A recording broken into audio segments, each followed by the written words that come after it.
Okay, so this is the place value lesson, and it's for 4th graders, and it will take about 25 to 30 minutes. Our objective is that given the Base Blocks computer application and iPad app place value, students will be able to identify a number's place value up to 2 decimal places with 100% accuracy. Okay, so the first step is the mentor will introduce the place value lesson. Okay, so I'm the college mentor, and this is my student for today. So what we're going to be doing today is we're going to do a place value lesson. And so we're going to be using an iPad to do the introduction to it, and then we're going to move to a computer application website to show you the decimals up to 2 places. Okay, so step 2 is the mentor will explain the worksheet section that goes along with the app portion of the iPad. Okay, so we have this worksheet prepared, and it has 5 questions on it, and I'll go through an example with the student here in a second. And so what they're going to do is they're going to go through these 5 questions once I've done the example, and they're going to fill in how many hundreds, how many tens, and how many ones were in each of the problems.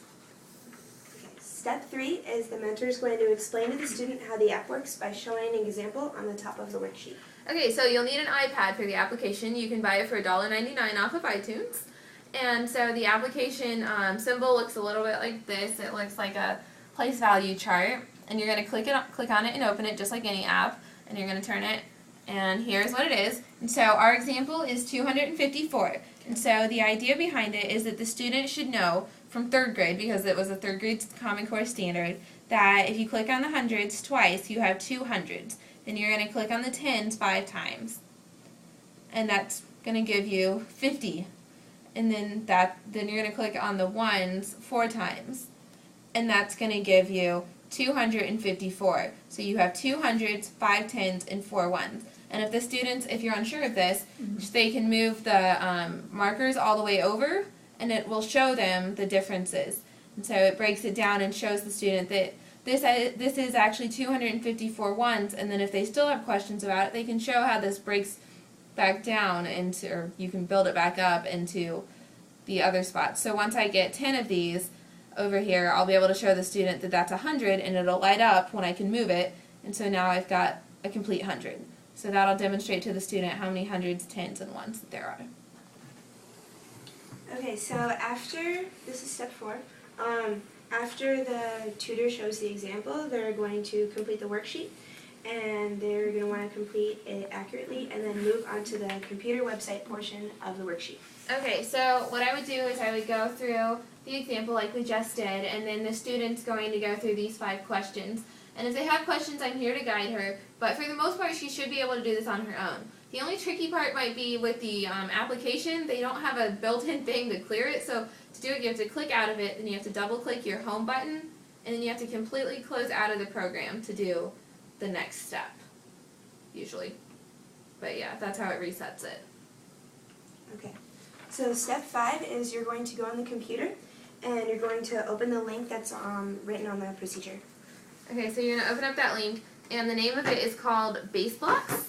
And to do Base Blocks, it's going to be one of the top links on the website. And we recommend actually using a PC and not a Mac because it works a little bit faster and it's a little more compatible. Okay, so step 6 then is after you click on the Base Block section, you're going to change the decimal places to 2 on the right-hand bottom, and there's a sidebar button to do this. Okay, so it's on the computer and it's on this right-hand side.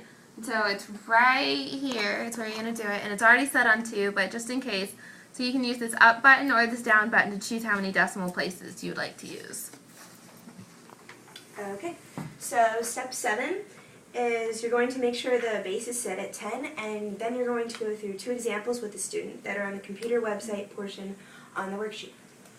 Okay, so here is the computer part where it says base 10. You want to make sure it's on base 10. Because that's how we count. So this is what we're going to do. We're going to go through an example, okay?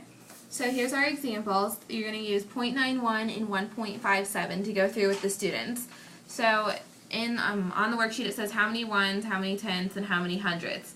So when you look on the screen, the equivalent to that is this is your hundreds, this is your tenths, this is your ones, and this is your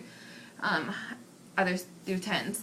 So here we go. So our first example is going to be 0.91. I'm going to show you how to do this, and then we're going to walk through the next example. So you click on this top bar right here, and this is going to be, you have to click it 9 times.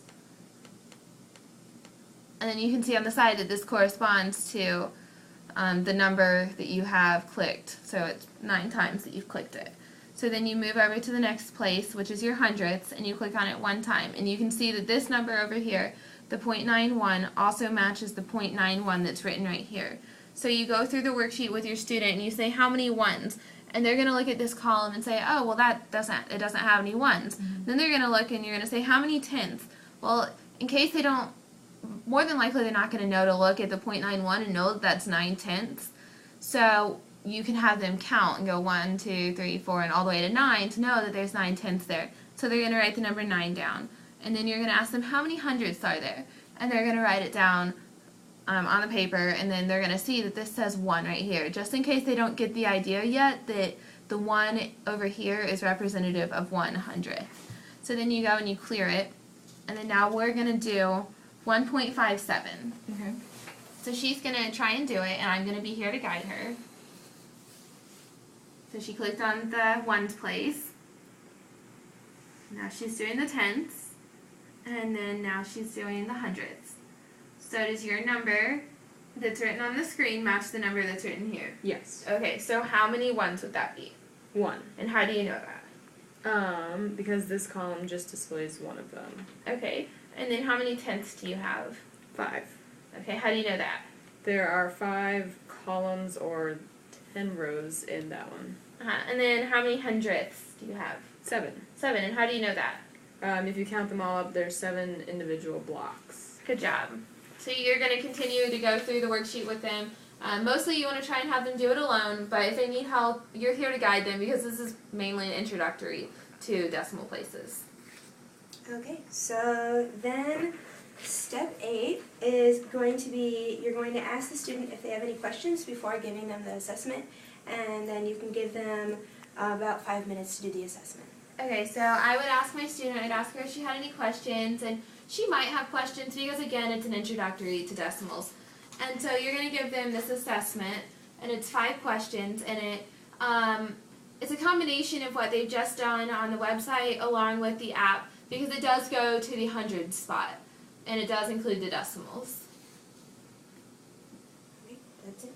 Okay, and now our student's actually going to explain the purpose of this. So the purpose of this lesson is just basically, you want the student to understand the STEM curriculum, because it's a part of it, and it's practical because there's a one-on-one with a mentor, and then also it can be applied to a group setting if you have a larger classroom because you use computers. The students will be more motivated because they're using up-to-date technology with computers and iPads, and why wouldn't they like that? So yeah, overall this is like, and also a big thing for this is that it does include our tactile, our visual, and our auditory learners because they're seeing the things, you're actually verbally explaining how to do it, and then for your tactile learners, they get to use these programs to be able to manipulate their numbers. So overall, that's our lesson. Works. And